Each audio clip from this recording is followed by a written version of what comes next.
Odofo Nyankopon nhyira wo. Enanso ye da sonko a onyame nam adom ani tumi so de nhyira bekyɛw. Onyame nam sunsum ne ahonde so na onye okase ene anope ne enyumre. Odofo enana me na me ka asem bi efa nioma a Onyankopon timi ye. Se onyame ode nipa fo so kyɛw. Odofo ayampa Onyankopon ode ne fo so ye de ɛkyɛ no. Onyame ka ne ma, onyame da so ɛwɔ ne ma so. Bible say on pesa or the boy ni be wu oni wu. Enti anytime dia no Onyankopon try say or gye ma efri or say yem any amane mu. Ti ehwehwe ne ma Onyankopon eyeye. Bible say Paul aka ho bi.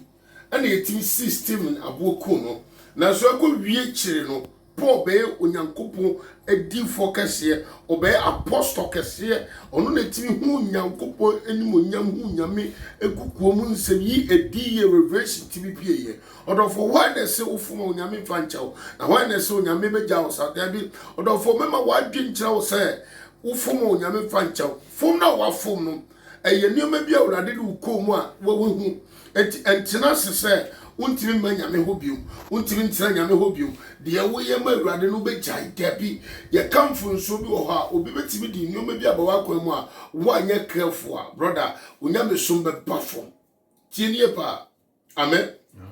Enti urade na madom so agye ne mefiri oseyem agye ne befiri amanem agye ne befiri kodanam onyame hia nkrofo mu de ho to urade so. Enti Bible say omo mu de ho to urade so no ade nyina dibuo no na hwie omo yi. Hallelujah. Enti onipa bia o de ho to urade so no ade nyina hwie wuye na esi wuye na koye ma wa brabom. Hallelujah. Enti obi biara wo ti ase na obi bia wo ye wadwen se woni urade ba ko bia no so many temptation and baba wakom but temptation ba wakom manya wadwen se onyame agya wo onyame da so eka wo onyame da so kura wo onyame da so bel ba unim wo motive ni wadwan wo dwi nyina nkyere se bia wadwan wo dwi nyina no fi se bia de me fam de ase urade jami o de me fam de ase urade ni ho de me fam de ase Nyankopon jam de onyame onja ho onyame da so kura wo onyame da so di wachi erade ka cha Jeremiah se Jeremiah mi di wachi se dombene man hu ye hu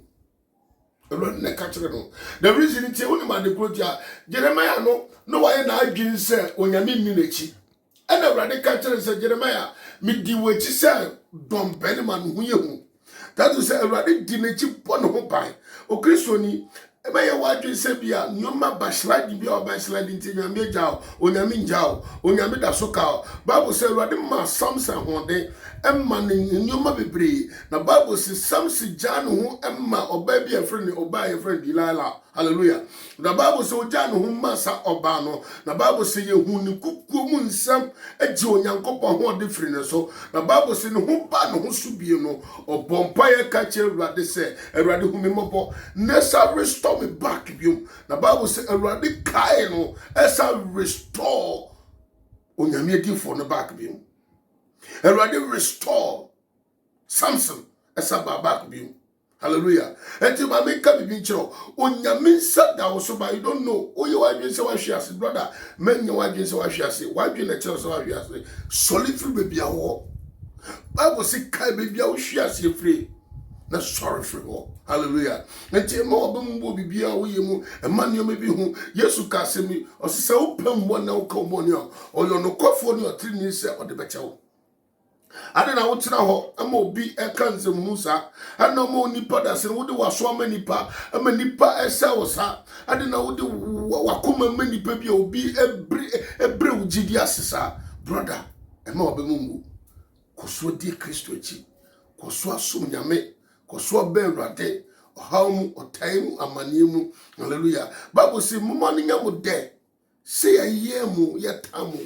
na maketua eso soro. Hallelujah. Enu nkyere se bia ubewu ohianim no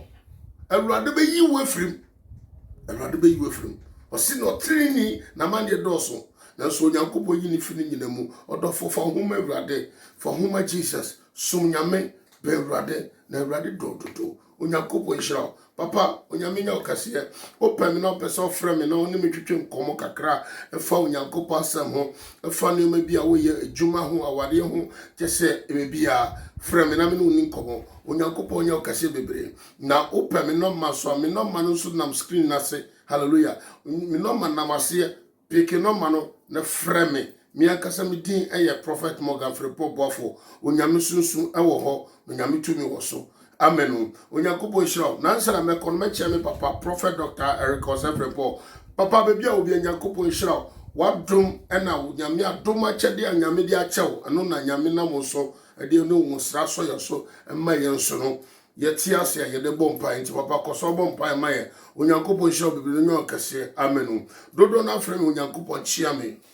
kyia me odienti a nyame kyia me ne sɛ onyame kasa metia na maka kyerɛ sɛ sɛ na awurade ka ebi waso da ebi unti ase wu nneɛma bi kɔso unti ase nneɛma bi bɛn wana sɛ wate voice bi nkɔte ase frɛ me o frɛ me amekyerɛ ase hallelujah onyame onye hyira wo hyira mba bi a onyankopɔn kyia me nyame kasa na makasa wanka bia mentimi nka hwe nkyerɛ onyame nya okase bebe bide nyankopɔn kyao onyame nya okase bida wase pa onyame nya okase ɛwɔ Yesu Kristo dim ti amen.